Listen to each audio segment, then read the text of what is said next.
Good evening, ladies and gentlemen. Welcome to the 2026 GATE TED Student Talks program.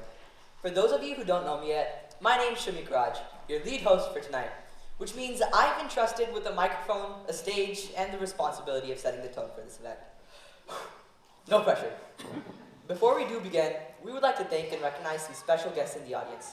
Thank you to the Superintendent of Schools, Dr. Troy Brown, our LUSD board members, LUSD superintendents, directors, and administrators. Your presence means the world to us. Events like this don't just come together by chance. They require planning, coordination, and a team that's willing to put in the work behind the scenes. I've had the opportunity to work with an incredible group of hosts to shape tonight into something intentional and seamless. And now, it's time for you to meet them. Hello, I'm Kathara Thalesh, a sophomore at Mountain House High School, and I'm this year's host coach. Hi, my name is Ali Dalik, and I'm an 8th grader at Peter Hansen Elementary. I'm a host for this event. Hi, I'm Zolam Shangiri. I'm a 7th grader at Cordis Elementary, and I'm a host for this event. Hi, my name is Swara Patel. I'm a 7th grader at Altamont Elementary, and I'm a host for this event. Hi, my name is Alia Moitra. I'm a 7th grader at Peter Hansen Elementary, and I'm a host for this event. Hi, I'm Tejas Sharapur. I'm an 8th grader from Altamont Elementary, and I'm a host for this event. Hi, I'm Akshita Jagan. I'm a sophomore at Mountain House High School, and I'm a host coach this year.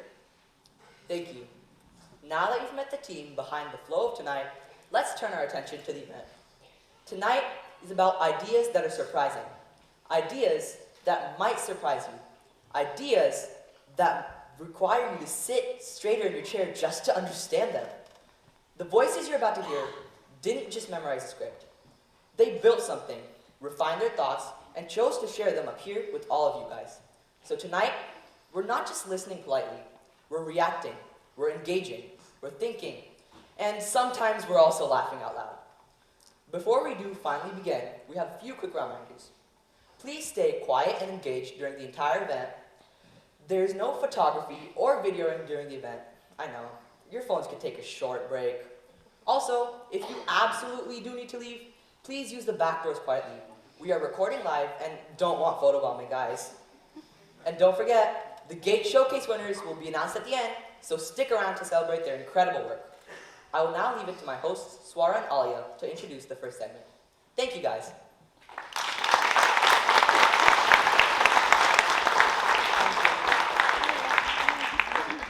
Thank you, Shamik. So, Alia, do you remember that map test we took a while back? Yeah, I do. What about it? Well, did your score go up from last time, or did it go down? Well, my score went up by 8 points. I was really happy about it because it's more than I wanted. What about you? My score also went up by 11 points, but that's not a good score compared to what I got last year. I don't think it's really a satisfying score. Excuse me? You don't feel satisfied? You went up by so much. Why aren't you satisfied? I don't know, it just feels like there's something missing. Sorry, did you have your morning coffee today? I don't think so. Yeah, I think that explains it. So, why aren't you happy? Why aren't you satisfied? I'm pretty sure my brain went something like, Swara, that's not a good score. You shouldn't have gotten 13 points higher. Or something around those lines. That's oddly specific. Don't mind that.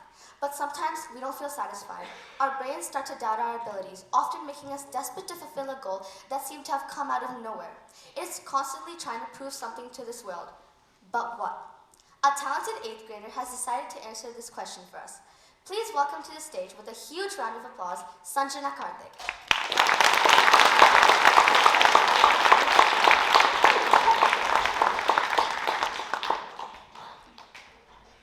Lights, camera, action. It has always been my goal to give a TED Talk, to speak in front of an amazing audience and talk about a topic that I love. But what's the first thing that you think of when you hear the word goals? Is it that dream job, college acceptance, perfect friends, or happiness?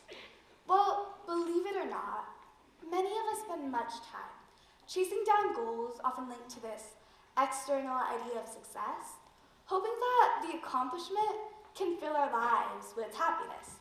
However, this isn't as beneficial as many believe.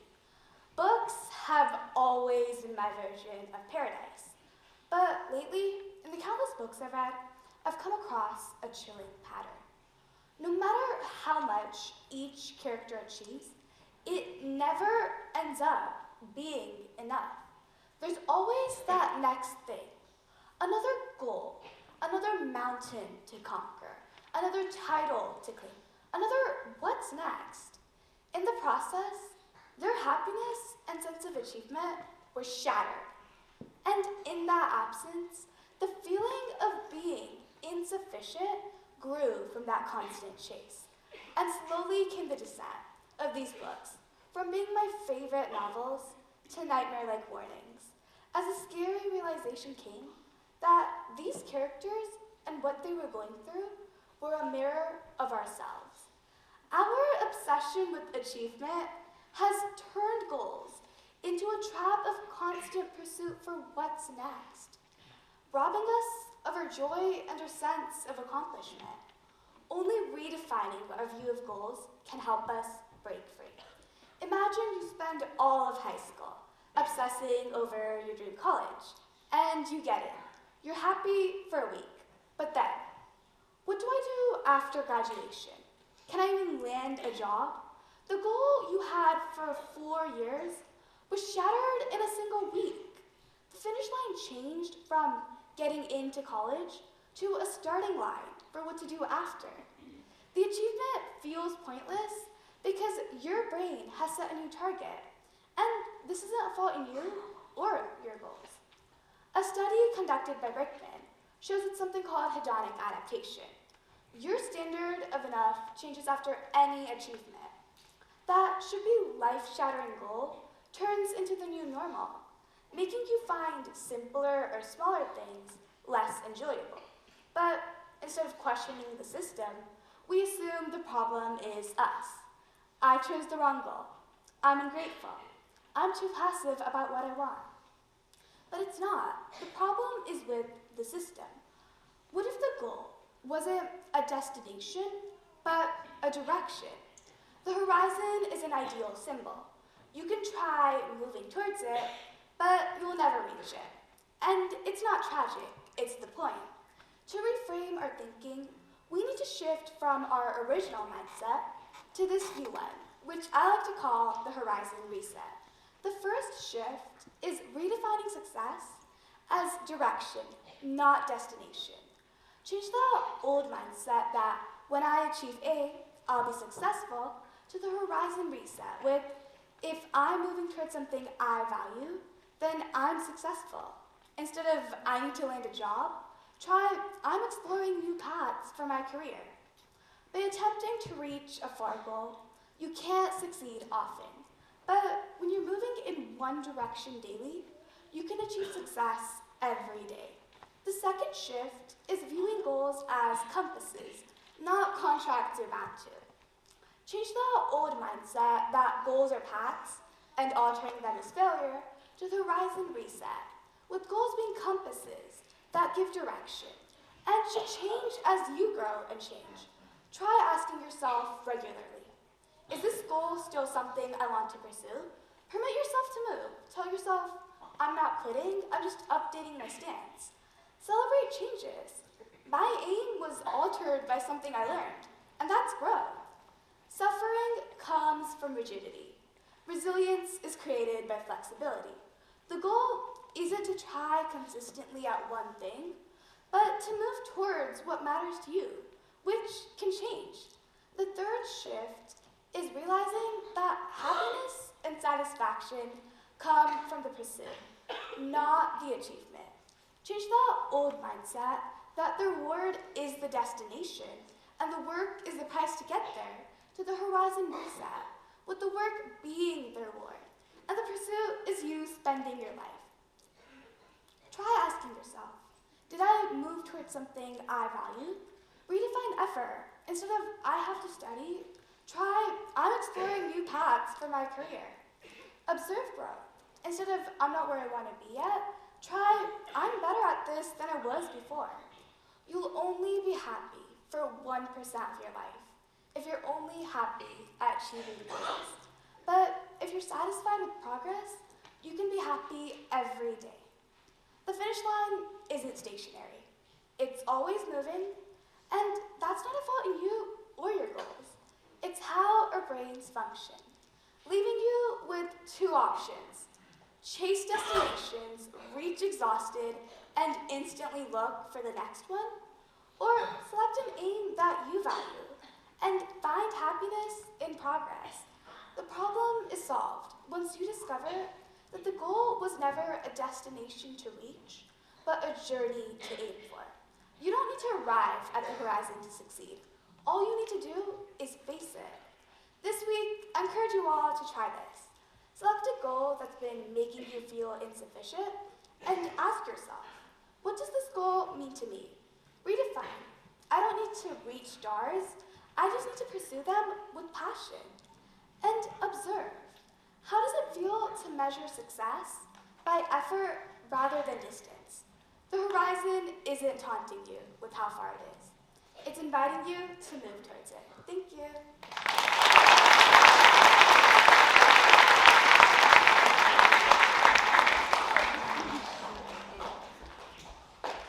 Wow, that was a really creative way of explaining how our brains work. Yeah, I think next time I get straight A's, I'll tell my brain it should be proud of this feeling, not creating another goal. Exactly. And with that, let's introduce our next speaker. We live in a time where everything is instant. Instant messages, instant videos, instant everything. Honestly, if I have to wait for a website to load for more than 5 seconds, I'm convinced my Wi-Fi has gone on vacation. I know, right? Our patience is terrible. If a video buffers for more than 2 seconds, I will quite literally pretend not to care just to see if it'll load faster. FYI, it doesn't. Like, do you seriously think you can make me wait like this? I still have so much content to catch up on. It's kind of amazing how fast everything has changed. 1 minute, we're all watching cartoons on Saturday mornings, and the next, we're binge watching shows on Netflix like it's our full-time job. Like, honestly, some people have their balanced priorities. And then there's me, who needs a 40-minute break after writing just a 2-paragraph assignment.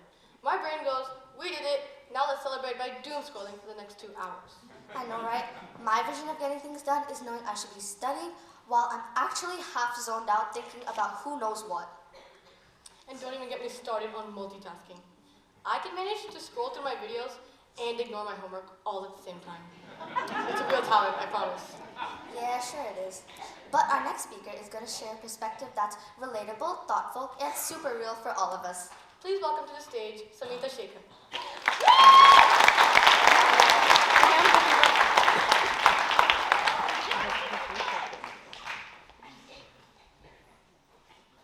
All right, I want to start with a quick question.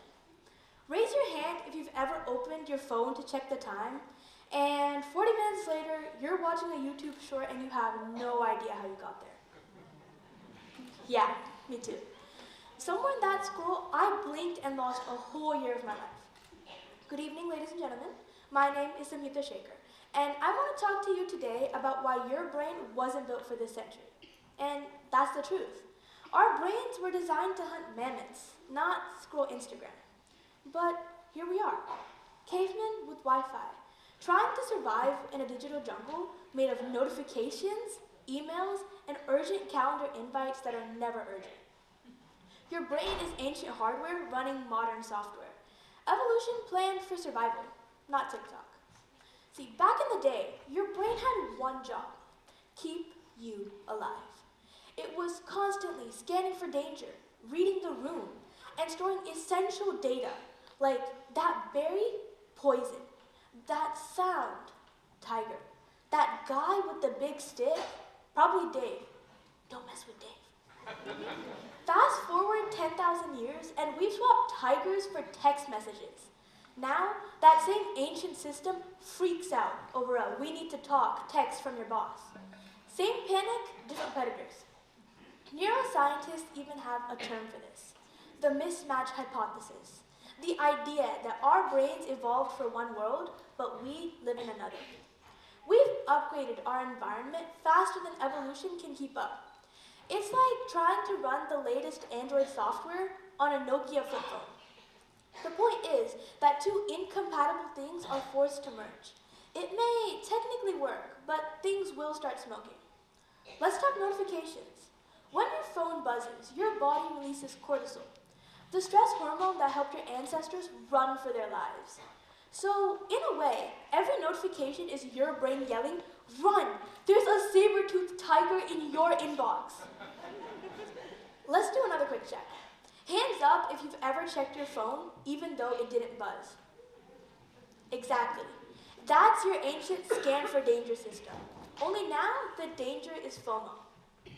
I once tried something called a digital detox, a promise to stay away from screens for as long as possible. By hour 2, I was petting my TV remote, whispering, "You're still here for me, right?" An Azurian data usage report states that people check their phones approximately 352 times a day. That's about once every 2 minutes and 43 seconds, 4 times as much as before the pandemic. See, our brains run on dopamine, the feel-good chemical that rewards you for finding something valuable. Back in the day, dopamine meant made fire. Now, it's someone watched my status twice. Same chemical, new triggers. But here's the problem.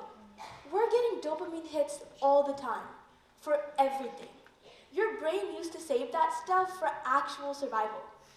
Now, it feels like, hey, you got a new follower who's a complete stranger. Instant dopamine hit. A study by Microsoft found that our average attention span dropped from 12 seconds in 2008 to 8 seconds today. That is shorter than a goldfish. So, if you've zoned out at least once during this talk, congratulations, you're statistically normal. Somewhere out there, some goldfish is thinking, wow, humans are so easily distracted. And it's not because we're lazy. It's because our brains evolved to pay attention to new things. A rustle in the bushes might have been a tiger or dinner. Either way, it was important.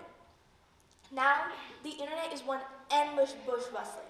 Every ping, ad, or new video says, hey, this might be important, and our brains believe it every single time. Think about it. Your Stone Age brain was meant to handle up to maybe 10 to 20 people in your tribe. Now, it's juggling hundreds of friends, celebrity updates, world crises, and cat memes. No wonder we're exhausted. We weren't built for this volume of input. We're living in what scientists call a hyperstimulating environment. Stanford researchers found that people who multitask a lot are actually worse at focusing, even when they're trying. But here's the hopeful part. Once you know this, you can work with your brain instead of against it. You can design your life to be more Stone Age friendly. And that doesn't mean you need to move into a cave. Though honestly, cheaper rent. It just means adding more of what your brain actually evolved to love. Real sunlight, real people, real food, and real silence. Try this experiment. Next time you go outside, don't bring your phone. Your brain will freak out at first. We're lost. We're alone. How am I going to know the weather? But after some time, it'll start to calm down. That's your nervous system remembering what peace actually feels like. And talk to actual humans, face to face. Your body releases oxytocin, the bonding hormone, when you connect in person. No emojis required. Also, stop sleeping with your phone under your pillow like it's your emotional support hamster. Put it in another room. Your caveman ancestors didn't check fire alerts at 3 a.m. You don't need to check your emails either. Look, our brain wasn't built for this century, but they were built for curiosity, creativity, laughter, and connection. Things that still work beautifully now. So if you're like me and feel overwhelmed often, remember, you're not failing. You're just a prehistoric brain trying to survive in a world that moves faster than evolution ever imagined. So go easy on yourself.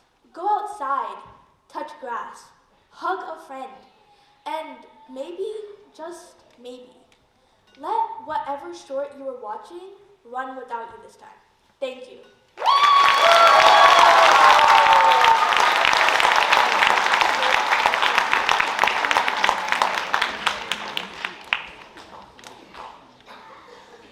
That was honestly really powerful. Yeah, honestly, some heat was just surrounding me.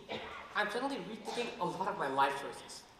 especially the productive part, and then immediately doing everything except for being productive. My screen time report is my biggest enemy at this point. I think we can all understand that it's okay to pause, reset, and be a little more aware of how we live. And maybe pretend we didn't see our screen time report this week. You know, for mental health purposes. Can we have another round of applause for Samhita?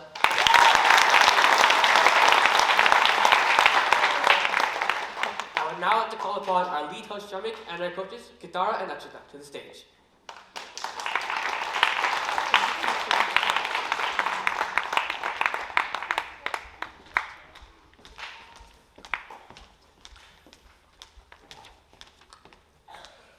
Hello again, everyone. We just want to remind you guys about a few quick rules. Please make sure all electronics are silenced. Even a tiny beep or buzz can be distracting.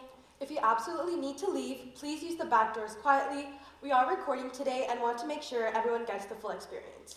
Also, there's no photography or video. Live in the moment, not in 0.3 megapixels. And make sure to stay till the end because we will be announcing our TED Showcase winners. And trust us, you won't want to miss it. Thanks for taking care of the small things. And speaking of small things, that's actually the topic of our next presentation. This next talk is about how even the smallest household items, like broken gadgets and old electronics, can be turned into something amazing. So basically, everything in that one junk drawer you're slightly afraid to open, yeah, that's potential now. It's just a reminder that cool innovations don't require fancy equipment or expensive tools. It just requires you to look at what you already have in a new way. So get ready to see how ordinary things we might normally throw away, could become something cool, innovative, and even fun. To guide you through this next talk, please welcome back our hosts, Tejas and Angud. Thank you.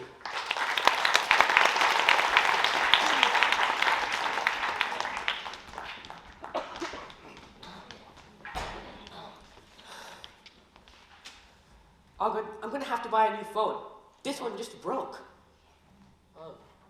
Oh god, that sucks. It happens to me all the time too, bro. My desk is basically a graveyard of old tablets and controllers now. I wish I could use them for something.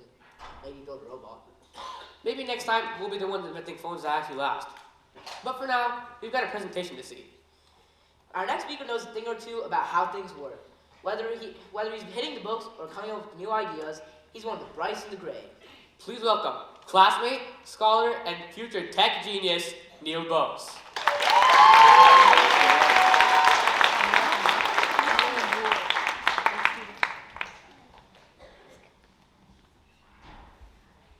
Have you ever looked around your room and thought, well, that old gadget is just a piece of junk now. Why is it still even sitting there? Why don't I just throw it away? Hi, my name is Neil Bose, and I'm a 7th grader at Bethany Elementary. And today, I want to show you how that so-called junk might just become your next favorite life hack. Imagine if the lights in your room could throw you a mini celebration every time you have accomplished something, just with a little bit of tinkering. Today, I'm going to tell you about something fun.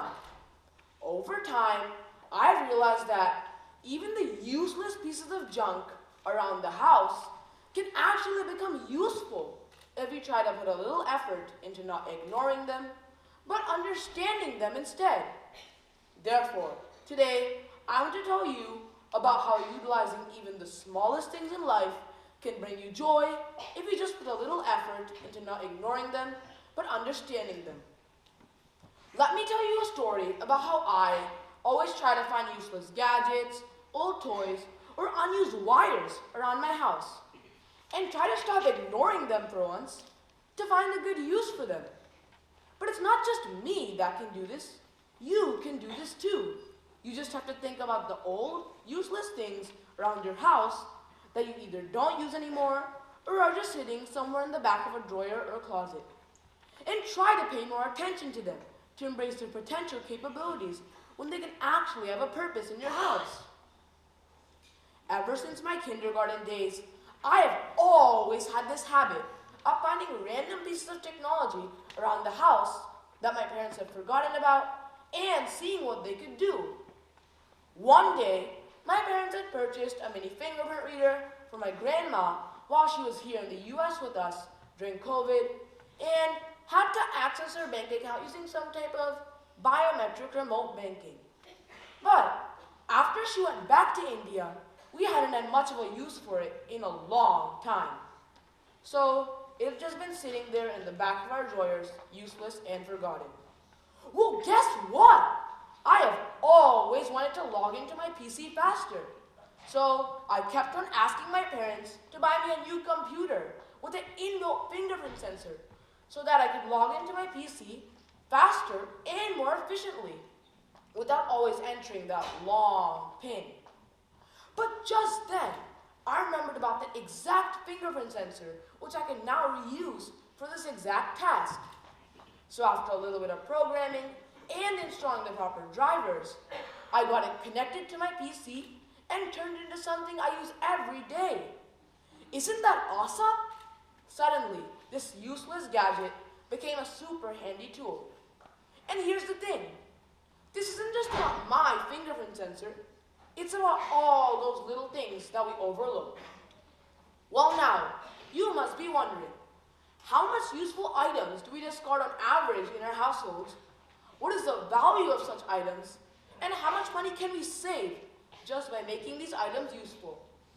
Did you know that, according to an RTS blog by Greg Letieri, around 2.8 million metric tons of electronic consumer waste, including old monitors, TVs, and wires, are discarded every day in US households after they appear to have no further use?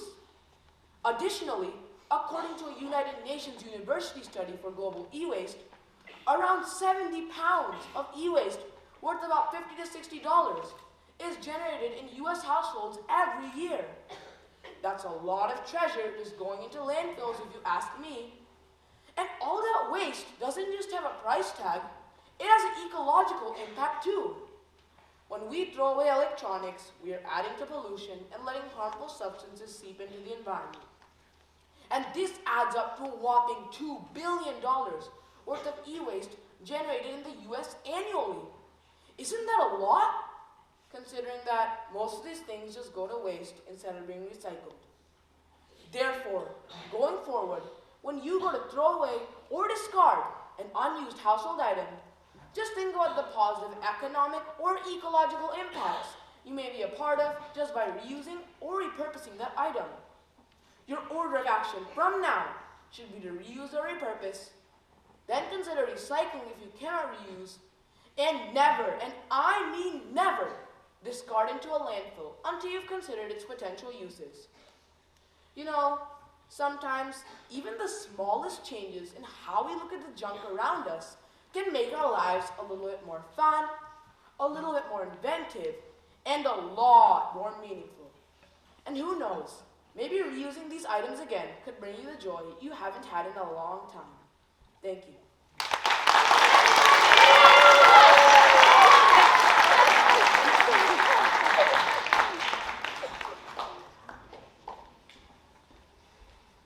Wow, I never realized how much we could do with all the cool things that we throw away. Yeah, especially my old phone. Maybe I can use it as a boomerang. I don't think that's gonna work. I'm still gonna try.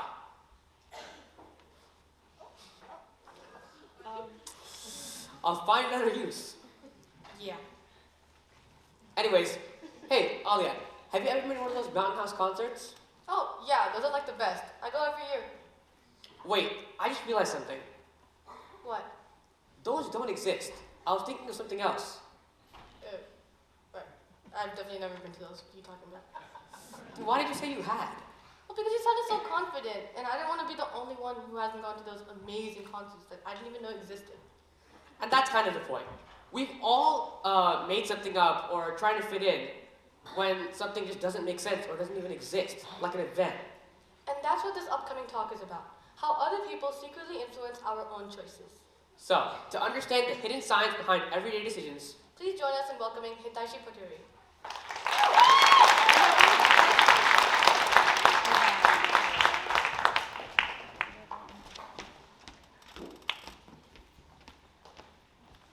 Have you ever done something not because you wanted because everyone else was doing it, like laughing at a joke that wasn't even funny, going along with a group decision even when you had a different opinion, or changing your opinion after scrolling through comments online. If that's happened to you, congratulations! You've just experienced social psychology in action. Social psychology is the study of how other people influence our thoughts, feelings, and behaviors. It shows us that many of our everyday choices aren't completely our own. Whether we realize it or not, we're constantly being shaped by invisible forces around us. I know this because I've lived it.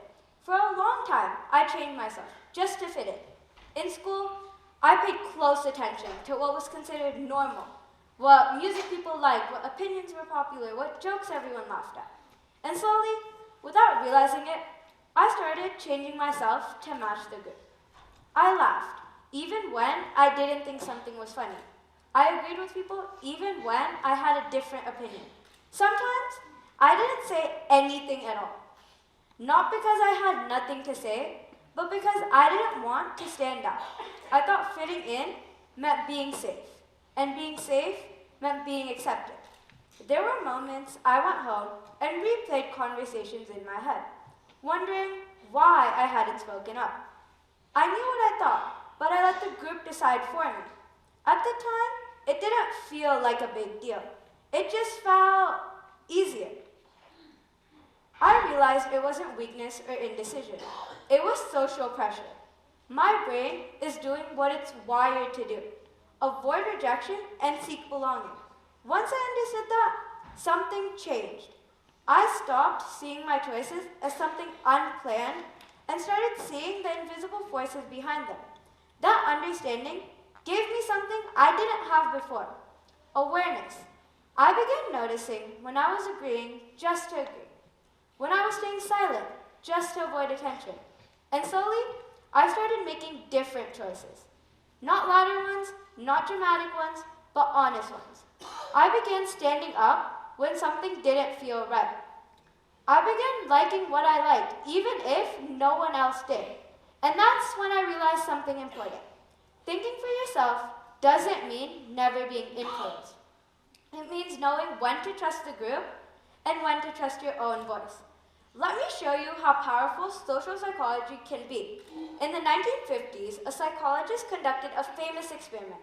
Participants were given a card with a line on it and 3 other cards with lines of varying lengths, then asked to identify which of the 3 matched the reference line. The answer was obvious. But when participants were placed in a group of actors who intentionally gave the incorrect answers, they chose the wrong answers. Not because they believed it, but because everyone else did. Why would someone do that? Because as humans, we are wired to belong. Being part of a group feels safe. Standing alone feels uncomfortable, even risky. Our brains often tell us that fitting in is more important than being right. But that's not the only example. Another powerful example is something called the bystander effect. This happens when people are less likely to help someone in an emergency when others are around. Psychologists have found that when people are alone, they are much more likely to step in and help. But when a crowd is present, they assume someone else will take action, and the responsibility feels spread out. As a result, no one acts at all. This shows how simply being around other people can completely change our behaviors. But this doesn't just happen in psychology experiments. It happens every single day. In classrooms, students don't raise their hands because no one else does. Online, people repost things without checking if they're true. In friendships, people stay silent just to avoid being different. But here's the good news. Once we understand how social pressure really works, it loses some of its power over us. We gain the ability to pause before reacting. We can choose to believe in something because we truly believe in it, not because everyone else is. That's what social psychology taught me. It taught me that confidence doesn't mean never being influenced. It means knowing why you're making a choice. It means knowing your voice matters, even if it's the only one in the room. So here's my call to action for you. The next time you act because everyone else is, pause and ask yourself, is this my choice or is this the group's? If it's yours, own it. If it's not, remember, it's okay to think differently. Reflect on your thoughts or share them with someone you trust. Remember, progress and creativity come from those who are willing to stand apart. By learning about the hidden science behind our everyday choices, we don't just learn about psychology. We learn how to be ourselves. Thank you.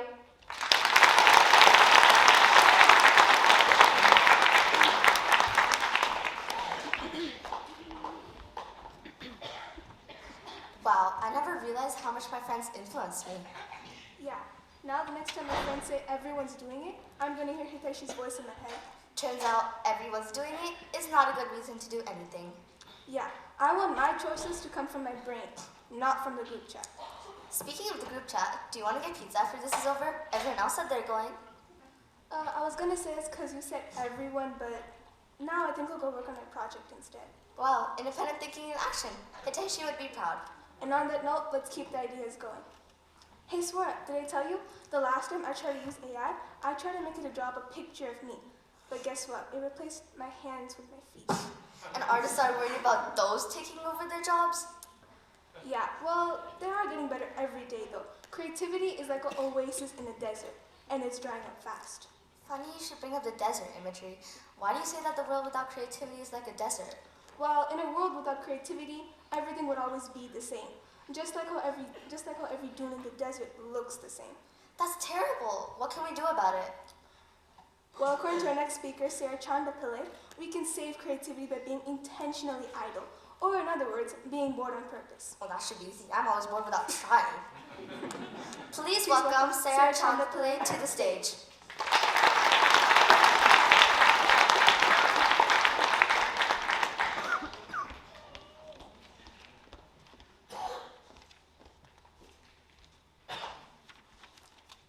You're sitting in math class, ready to fall asleep.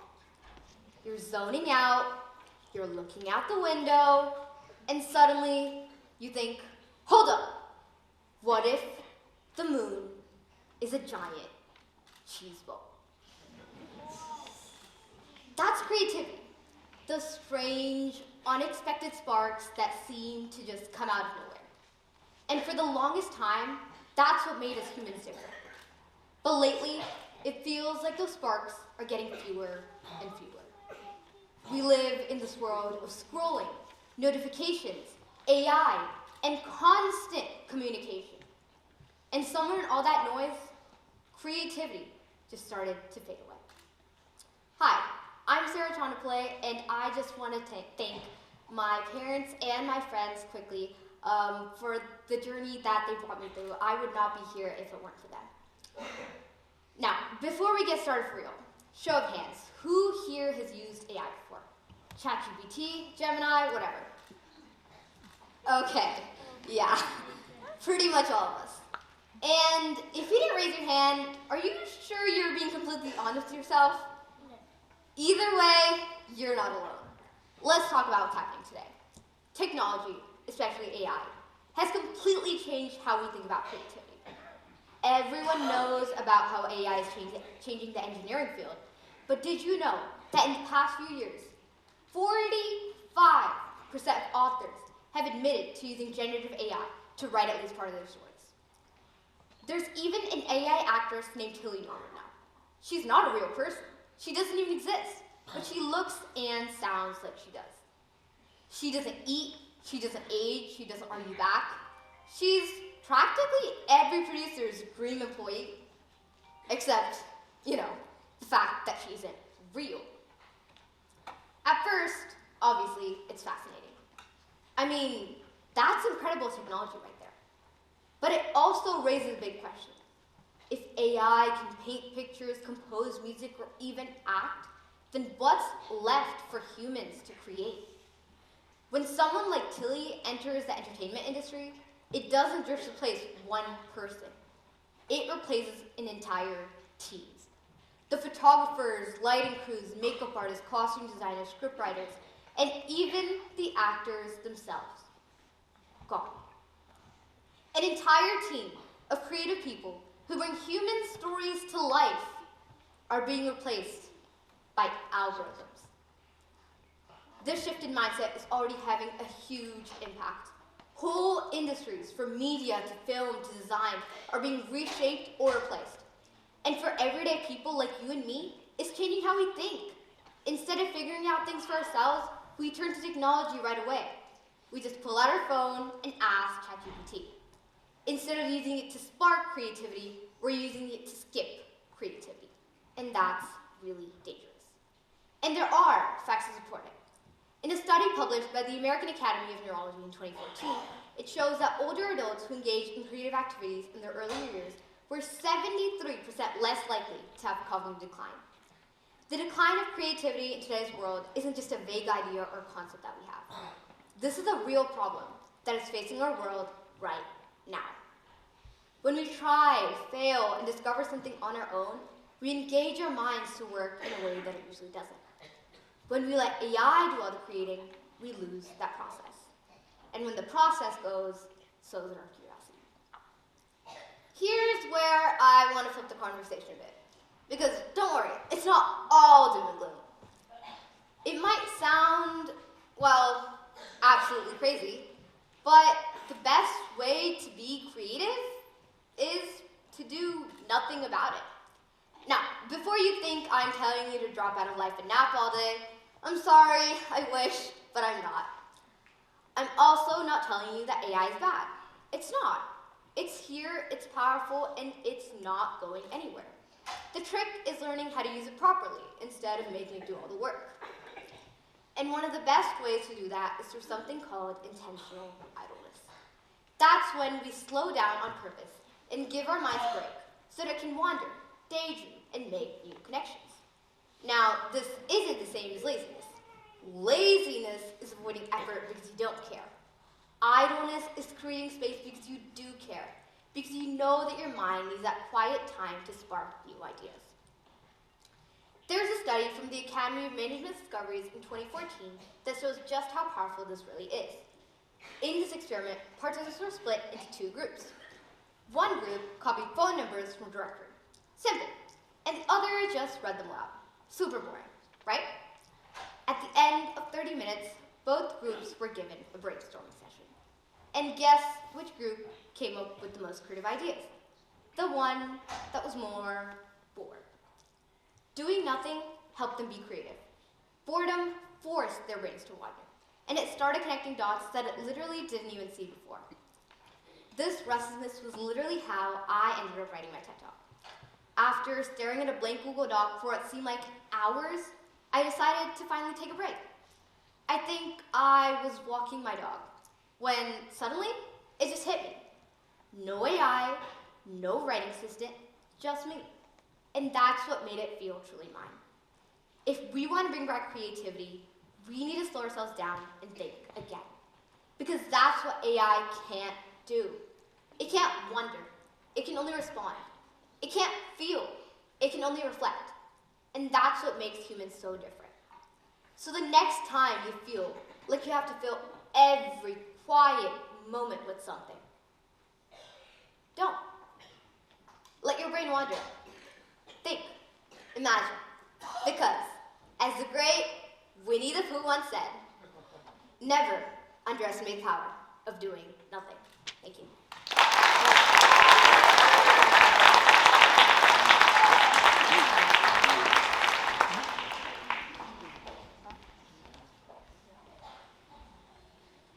Wow, that was really eye-opening.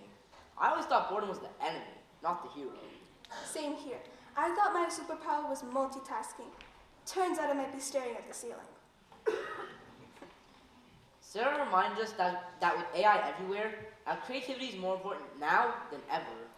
And sometimes protecting that creativity means slowing down and actually doing nothing on purpose. So next time you feel guilty about daydreaming, remember, you may just be recharging your creative battery. Exactly. Close the extra tabs, put your phone face down, and let your brain wander a little bit.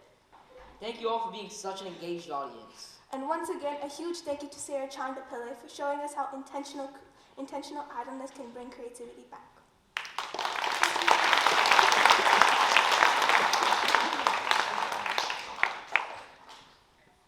On another note, hey Soham, if you had to choose between going outside to the park and scrolling, which would you pick?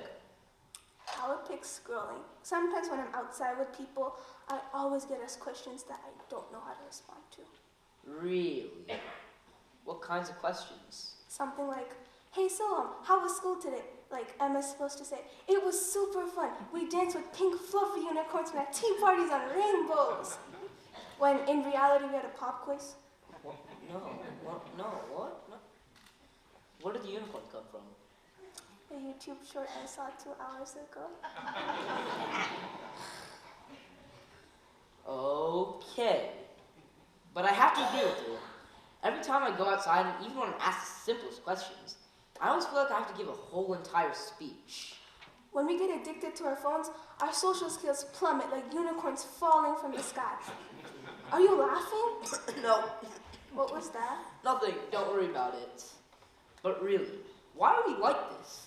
Why are we more attracted to a rectangle with TikTok than another human being? And that is what Shantanu Niyogi is going to tell us about. Please welcome him on stage with a round of applause.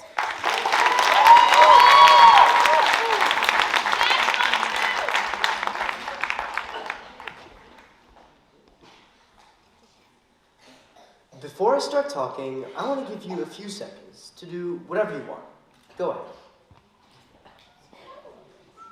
Chances are the first thing you thought was probably, let me check my phone, or let me see what my friends are doing online. You most likely didn't think, let me talk to the person next to me. And I don't blame you. After all, who wants to talk to another boring human being when you have the epitome of entertainment in your pant pocket? There used to be a time when I would also choose my phone over my peers. Last year, I used to have mountains of homework that generally took up all my time. One day, I somehow finished my homework before midnight and decided that I needed a break. I knew that my friends were hanging out, but instead of joining them and socializing, I hopped on my bed, took out my phone, and started scrolling. When I arose 2 hours later, it was dark outside, my friends had gone home, and I was hungry. By choosing my phone over talking to the people around me, I missed valuable hours to create lasting memories with my friends. This shows that as stimulating as our phones can be, we as human beings need to connect with people in real life. This plays into the key issue at hand, how our social skills are deteriorating due to the technological age. I'm going to first define social skills, show you how technology has been negatively impacting our social skills, and present some innovative solutions to this pressing problem. So, let me first define social skills. What even are they? Social skills are the basic abilities that we humans use to communicate with others. This means having those long conversations with a friend on the beach, not on the phone. As a society, social skills are extremely important since they are the basic things that allow us to communicate with others, relate to them, and interact effectively. Some examples of social skills are verbal communication, empathy, social awareness, and nonverbal communication. Verbal communication is how humans communicate with each other by making and using words. In fact, I'm using verbal communication with you right now. Shocker, I know. Empathy is the ability to relate to another person's feelings. Basically, it means that you can see things from another person's viewpoint and relate to their situation and feelings. Social awareness is the ability to identify the proper behavior to be used in a specific setting. For example, would you ever ask your boss, yo, do you want to low-key go get some coffee later? No, you would say, hi Robert, are you free after 2 p.m. for a cup of coffee?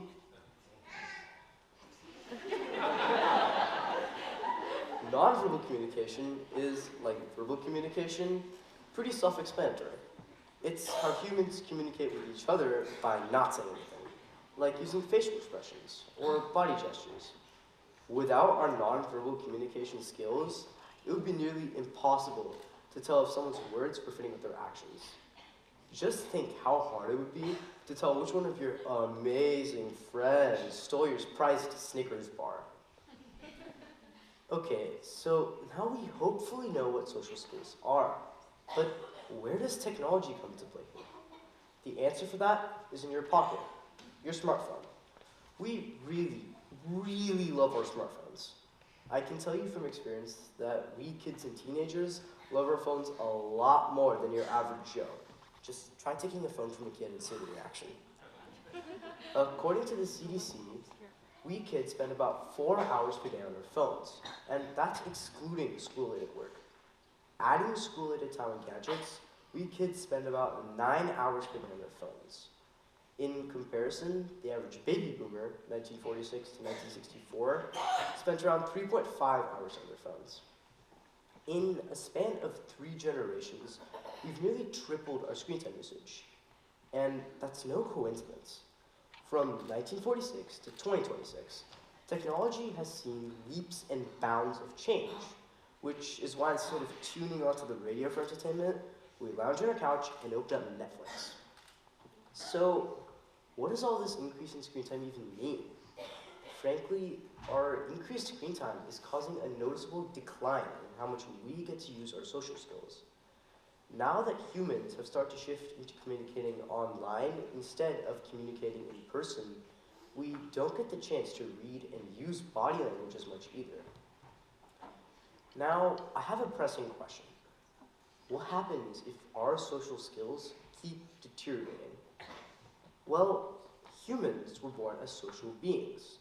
By removing those in-person social skills from our lives, we would essentially become lonely and depressed, a dystopian shard of what we once were. So what can we do before it gets to this point? Well, the National Institute of Health conducted a study in which adults were asked to cap their recreational screen time to 3 hours a day. Their observations showed that participants experienced mood boosts and improved mental control. You can make a choice.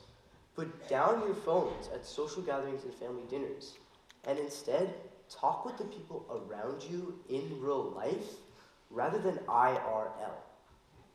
Another way that you can reduce the amount of screen time usage you have is by switching your devices into grayscale mode, which removes stimulus from your screens.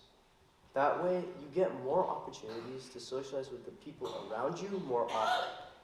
I mean, that's how I got off my phone. But for the first step, next time anyone else says, let me give you a few seconds to do whatever you want, talk to the person next to you instead of gluing your face to your phone. Thank you.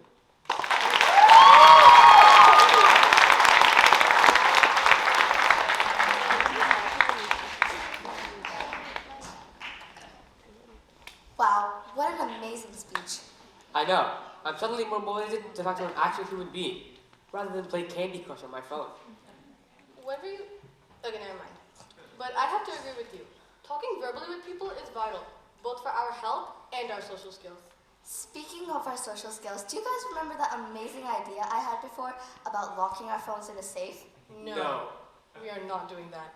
Sorry, but I love my iPhone a little too much. We know. It was worth a shot. Well, I guess you'll be needing these back then. What in the... When did you take these? Don't worry about that. What? I'm so sorry, Alia. Please don't be mad at me. What did you think I was going to do? If only you guys had communication skills. Right. I would now like to call upon our lead coach Shamik and our coaches Akshita and Kitara.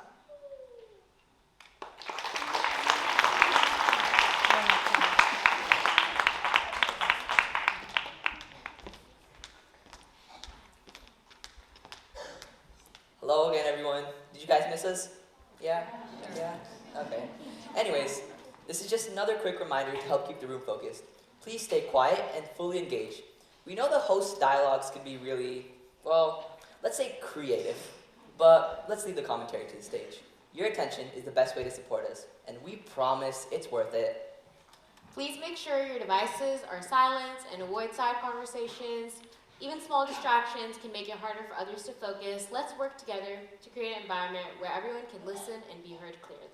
Standing on this stage takes immense courage, and everyone deserves not only your full attention, but also your unwavering support. Thank you for helping us create a respectful and encouraging environment for everybody involved. Our next talk is about something we observe every single day. Languages. In my language, Kannada, we say, Namma bhashe namma hemme. Or in English, our language is our pride. And it also turns out it's a serious cognitive advantage. If you're bilingual, you know what I'm talking about. You start a conversation in one language, stumble on a couple of words, add some hand gestures to appear more confident, switch languages halfway, and somehow still get your point through, even if you didn't understand what you said yourself. That's talent. I think a lot of us can relate to that. To guide us through our next segment, please welcome our hosts back, Swara, Alia, and Tejas. Thank you.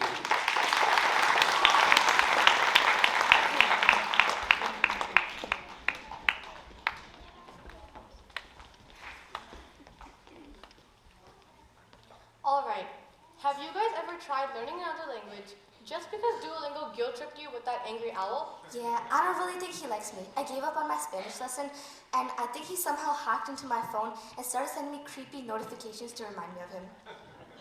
Yeah, those are called notifications. Oh, really? I thought they were like random messages. Anyways, it's fine. I already know 2 languages. How many languages do you know? Oh, I know 3 languages in total. Really? Which ones? I can speak Hindi, Bengali, and English. Surprisingly, English is my last language. That's awesome. I can only speak English and Hindi. You guys know more than one language? Wow. Maybe I need to get Duolingo. Mm-hmm. Okay, we don't need to talk about Duolingo as if it's sponsoring us. Good. I don't want to get those annoying messages like she said. I know, right? Guys, I said they're notifications. Chill. Hey Alia, can you say something in Hindi for us? Yeah. Oh, sure. Tejas, तुमको हिंदी आती है? हाँ, मुझको हिंदी आती है. I thought you said you only know 1 language. Yeah, I thought you only speak English. I actually speak 3. I only know 1 non-Indian language. Oh my gosh, just say the truth next time. Yeah, you don't see me trying to flex on my speaking skills. Yeah, whatever. Anyways, some of us are bilingual and some of us are just trying not to get emotionally bullied by an online bird, if you know what I'm talking about. But our next speaker is here to prove about something that we all experience. The languages that we speak. Many people don't really know how to speak more than 1 language, and that's what she's coming up to talk about. Please welcome Anvita Sundar.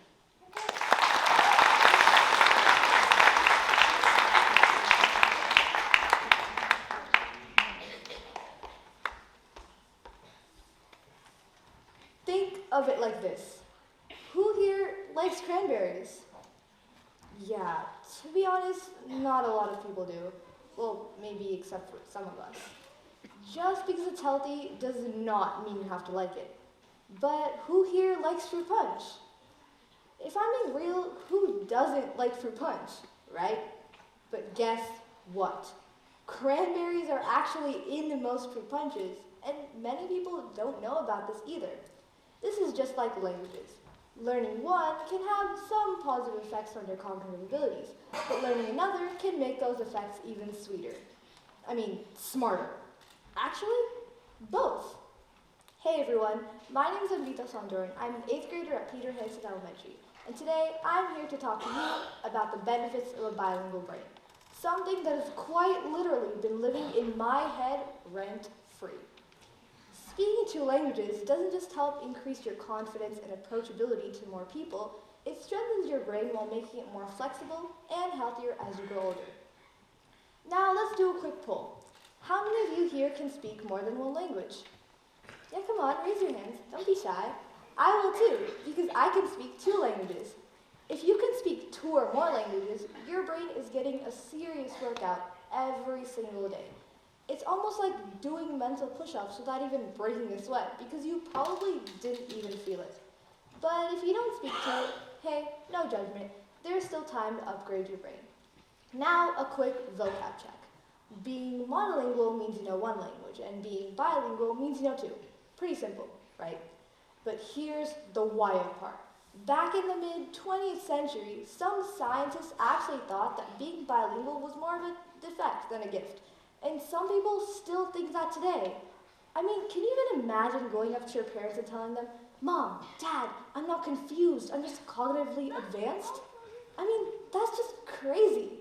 But it turns out those scientists were very wrong, because research today shows that bilingualism can actually lead to stronger cognitive abilities, greater mental flexibility, and better long-term brain health. So let's dive a little deeper into each of these. First of all, let's start with a boost to both your memory and focus. Two cognitive abilities, and both are guaranteed benefits when it comes to having a bilingual brain. Bilinguals don't just remember where they left their phone. They probably remember where you left your phone too. Research from the National Library of Medicine shows that in an experiment, a bilingual brain has better memory compared to the monolingual brain of a peer. This could be because remembering and managing two different languages takes more brain power and activity to correctly receive and process information, which then leads to it strengthening the overall memory capacity of the brain. So you may be thinking, why does this strengthen just the brains of bilinguals though? It's not like monolinguals aren't using their brains at all. But that's not the case, because speaking two languages is kind of like juggling. Your brain constantly practices balance, coordination, and focus. Speaking of focus, some research in the Proceedings of the National Academy of Sciences explains how bilinguals are great at filtering out unnecessary information, which is most probably because they know how to speak two different languages. This develops a more enhanced yet selective attention, which allows them to focus better and show more attention while also blocking out distractions. So the next time you forget your homework, just tell your teacher, "Sorry, I'm not done learning the second language yet." The second big benefit would be your mental flexibility, which would make you better at adapting to change and help you improve your multitasking skills. Have you ever had plans completely change last minute, like a pop quiz or your friend bailing on movie night, or maybe even both? Yeah, I think we've all been through that one. But it turns out being bilingual can actually help you handle surprises like these very smoothly. According to the book Bilingualism in Development, Language Literacy and Cognition, and an article from St. Augustine College, bilinguals have improved memory and decision-making skills. So this displays the ability for them to multitask effectively, as they frequently switch between two different languages. This trains the brain to build mental agility, which allows them to switch gears smoothly and adapt to change much faster. So whether you're flipping between English and Spanish or between chill mode and crisis mode, your brain is ready for anything. And finally, this is my favorite part, where things get seriously cool. Now this one may or may not impress your parents, or if you are the parent, hold on to your hats, because bilingualism has actually proved to keep your brain younger for much longer. According to UCLA Health, speaking two languages gives your brain a workout that can delay the onset of dementia and Alzheimer's disease. Now let's do another quick vocab check. Dementia is not a disease, but instead is the decline in mental abilities, while Alzheimer's is a disease where one would go through progressive memory loss or even cognitive decline. Both of these are dead opposites to the benefits discussed so far, so you basically don't want to have either of these. So the next time your parents tell you to eat your veggies for your health, you can remind them to practice their Spanish for their brains. Growing up bilingual, I didn't realize I was giving my brain a workout every single day. If you speak one language, try learning another, because you're not just learning words, you're building brain power. But if you already speak two, be proud, because your brain obviously deserves a trophy. Either way, keep pushing your brain, because you will make it stronger. So whether you're saying hello, hola, or namaskara, remember, speaking two languages leads to a clear path that can make your brain smarter, stronger, and ready for anything. Thank you, or as they say in my mother tongue, Kannada, ಧನ್ಯವಾದಗಳು.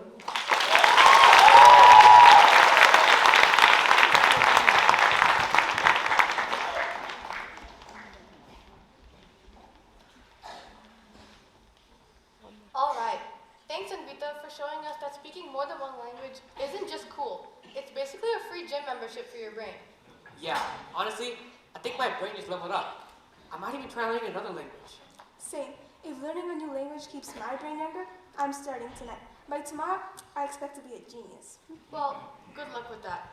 But honestly, after hearing Anvita, I think all of us are feeling a little smarter already. Or at least more aware that our tongues have been living the double lives this whole time. Yeah, and if learning another language gives my brain superpowers, I'm officially motivated. Even the Duolingo owl can't scare me now. Probably. So whether you're monolingual, bilingual, or still trying to survive your first lesson, Anvita's talk proved one thing. Your brain is capable of way more than you think. Give it up one more time for Anvita.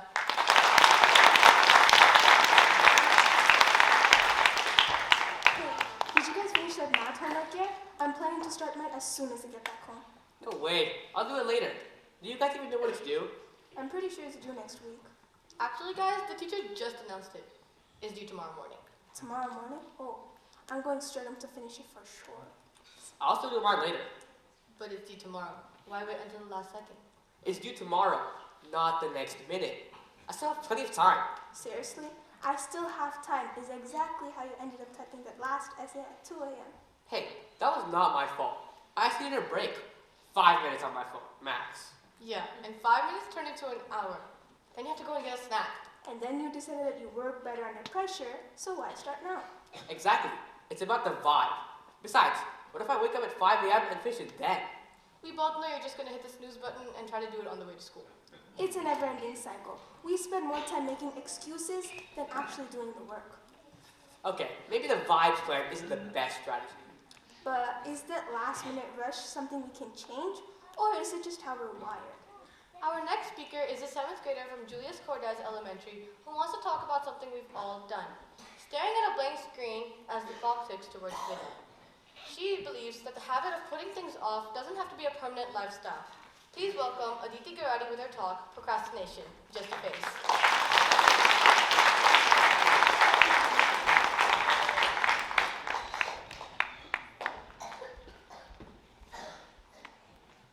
Before we begin, let's do a quick check-in. Have you ever told yourself, I still have plenty of time, and then you somehow found yourself in this dramatic, last-minute panic?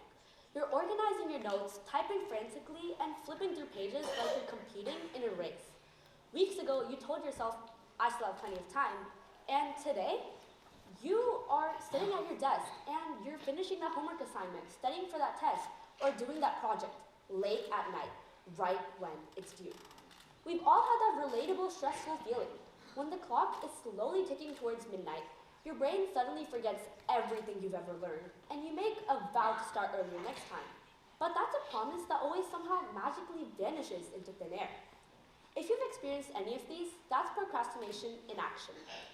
Good evening. My name is Aditi Girardi, and today I'm here to talk to you about a common challenge that all of us have faced: procrastination. Procrastination is the habit of delaying things until the very last second, even though we know that we should probably get to it right now. We've all tried to overcome it, but often without the right strategies or the right mindset. But here's the good news. Procrastination is just a temporary phase. So with the right mindset and tools, we can conquer it for once and for all. Think about it this way. Imagine there's a knight going into battle, but without the right armor or weapons, he's probably not going to win or even make it into that battlefield. In this case, you're the knight, and you're battling against procrastination. Your weapons are your strategies, and your armor is your mindset. However, as we all know, procrastination is definitely hard to overcome, no doubt. I mean, all of us are experts at it. A study by psychologist Dr. Pierre Steele found out that about 95% of people procrastinate at least sometimes, and many people do it quite often. But what really happens when we procrastinate? We rush things until the very last second, and we delay it. The results are not the best. Instead of feeling proud and accomplished, we end up feeling tired, stressed, and disappointed. And we just wish we started earlier and did a better job. I mean, how many of us have told ourselves, yeah, I can do it later, right before pulling out an all-nighter? And then we submitted it, and we thought, yeah, I'm definitely starting earlier next time. That was not my best work. Trust me, I've been through that one so many times.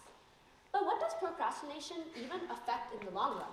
The American Psychological Association explains that procrastination increases stress and anxiety levels in the long run.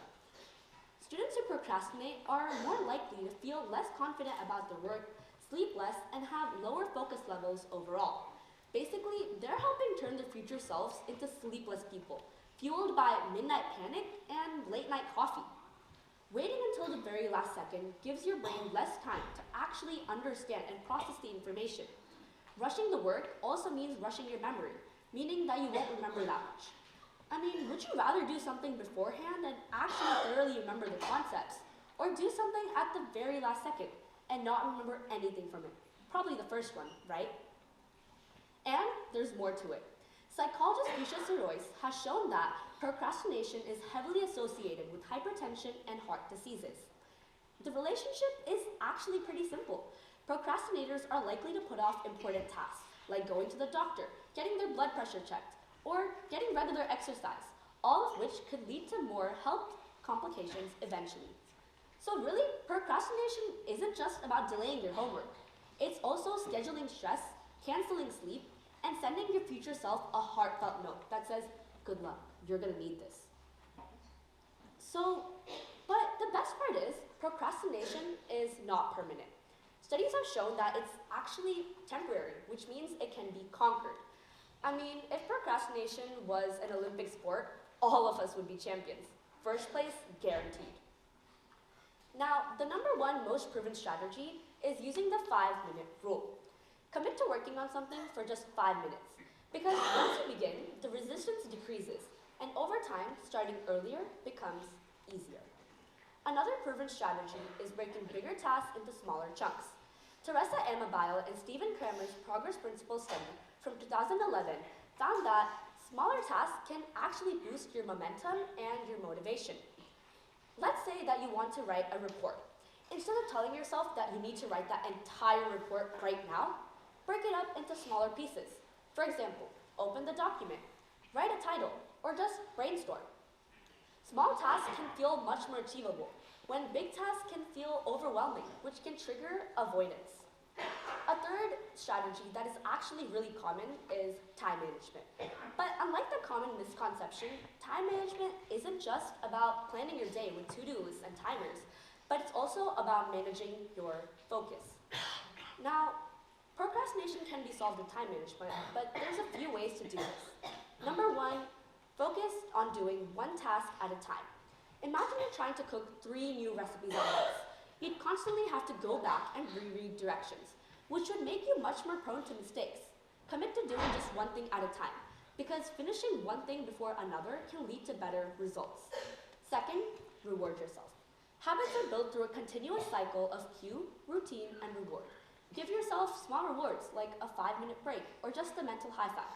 That shift changes everything, because your brain is much more likely to associate effort with something positive, which can help your brain actually do the work. Now here's where we shift it to your armor, or the mindset. Being kind to yourself matters just as much as getting the work actually done. Psychologist Christian Neff has shown that self-compassion is actually the secret sauce that helps people recover from their mistakes, lower stress, and lower procrastination in the long run. Instead of calling yourself lazy or hopeless every single time you procrastinate, tell yourself that it's okay and that this is an opportunity that you can learn from. This way, your brain is actually much more likely to show up and try instead of hiding to avoid the work. It's also important to focus on progress rather than just perfection.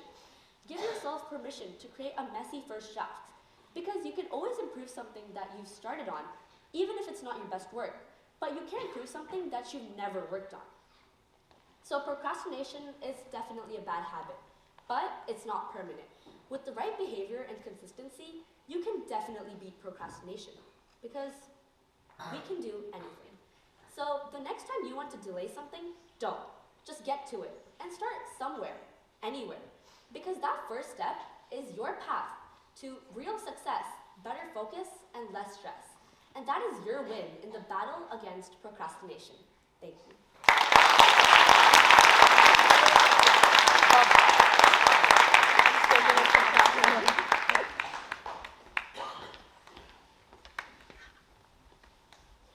Okay, can we just give it up for Diti one more time?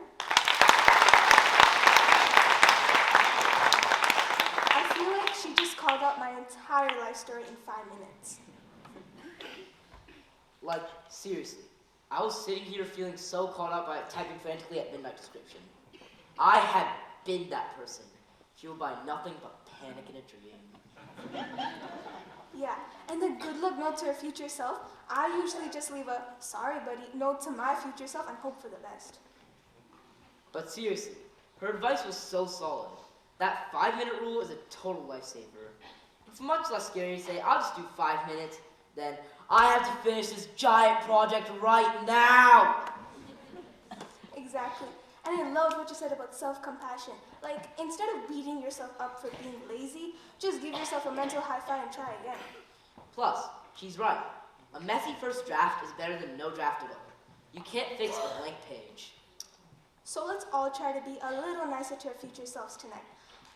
Thanks again to Aditi Girardi for the reality check and the game plan.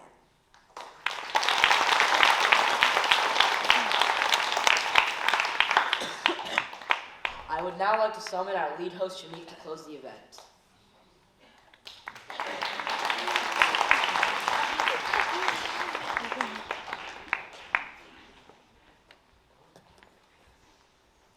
Wow, what an incredible event we've had. It's been a journey full of ideas, creativity, and probably a few moments where we all thought, wait, how are these students this smart? As hosts, we're proud to say the event ran really smoothly, which is honestly impressive considering microphones, timing, and the constant fear of accidentally tripping and falling face first on stage. So, before anything else, let's give it up one more time for our amazing hosts.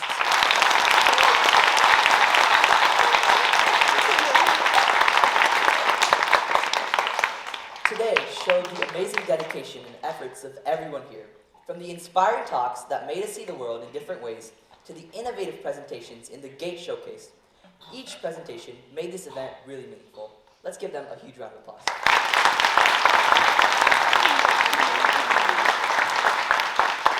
But of course, none of this would have been possible without our speakers and their incredible coaches. Preparing a talk like this takes confidence, effort, and a lot of practice. We're talking practicing in front of coaches, parents, friends, and probably a pet that had absolutely no idea what was going on. Each presentation made today really special. I would now like to recognize two very important and very talented coaches. Our 2026 TED Ed host coaches, Kitara Dalesh and Akshita Jagin. Please welcome them to the stage.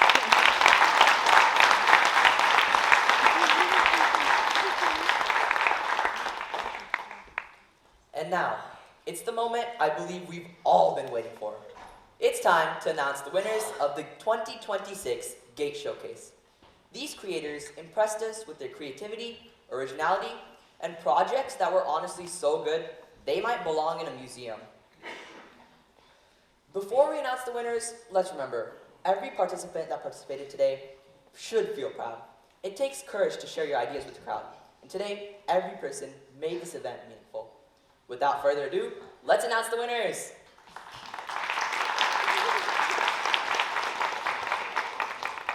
I get an envelope, it's fancy. Okay, the winners of our GATE Showcase are the following. In 6th place, we have Ritvik Jungam with their project name Fire. Please come up on stage to the right stage, please. In 5th place, we have Niharika and Mia with their project Nature's Remix.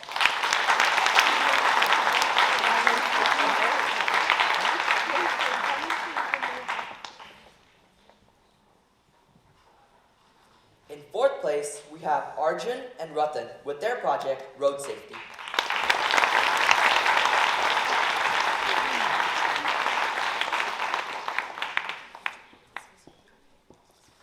Moving on to 3rd place, we have Sia Sharma with her project Hydraulic Power. I believe she couldn't make it as she has a HOSA event, but we would still like to recognize her. Her sister is going to take her. Okay, sure. In 2nd place, we have, excuse me if I mispronounce this, Kaya Menon and Sudiksha Bankura and Sri Gaga with their project The Core.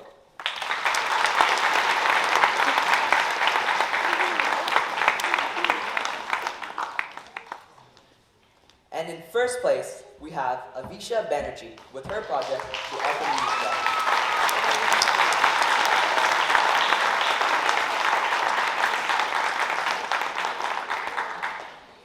As they're up here, let's take a moment to recognize that what you're seeing here isn't just the final result. It's hours of dedication, effort, and creativity, and probably also a little bit of last-minute stress. Okay, thank you and congratulations to our winners once again. Guys, now it's the stage for your registration.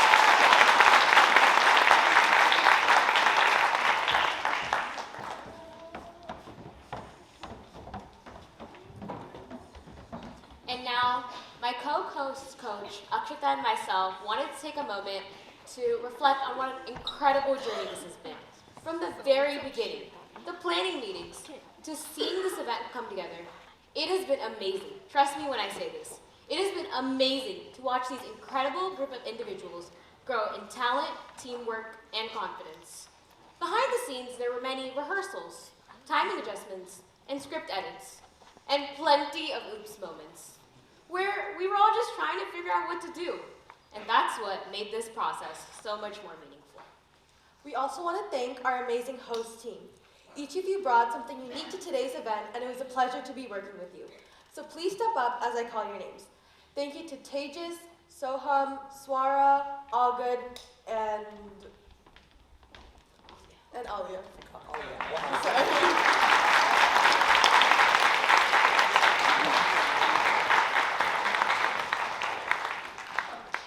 We would also like to recognize our amazing speakers and coaches. They put in so much effort on and off the screen, and tonight it really showed. So please step up as I call you. Sanjana and her coach Pranita, Samhita and her coaches Arya and Vedant, Neil and his coaches Pratiksha and Swara, Hitaishi and her coaches Ritika and Siddhant, Sarah and her coaches Anya and Harshita, Shantanu and his coaches Alok and Shamika, Anvita and her coaches Aditi, Kartika, and Aura, Aditi and her coaches Chloe and Hafsi. Let's give them a huge round of applause.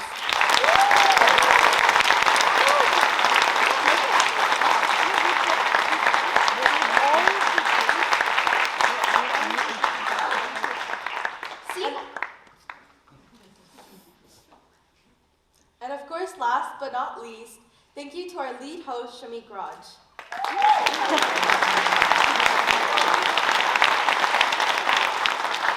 Leading an event like this takes dedication, organization, and a lot of responsibility, which you handled extremely well. Your leadership and hard work is the reason this event ran so smoothly. So let's give it up one more time for Shamik Raj.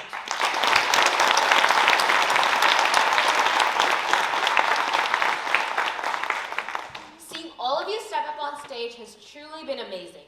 We would also like to thank everyone that made this event possible behind the scenes. This includes light, audio, and camera crew. Thank you. Give them a huge round of applause.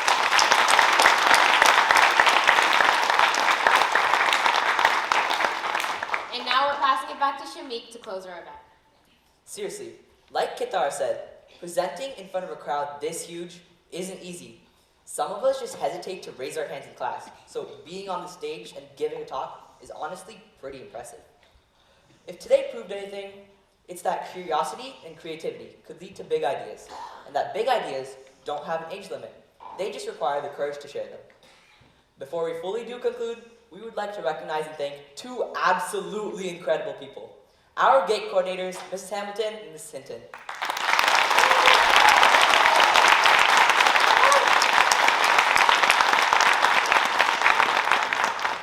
Seriously, their dedication, non-stop effort, and literally like every single detail they put into this event really greatly shaped us all and affected this event. So we are beyond grateful for them. We cannot express how much gratitude we have. Give them all one more huge round of applause.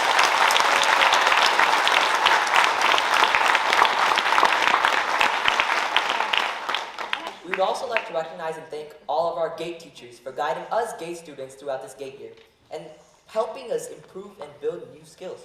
So let's give it up for them.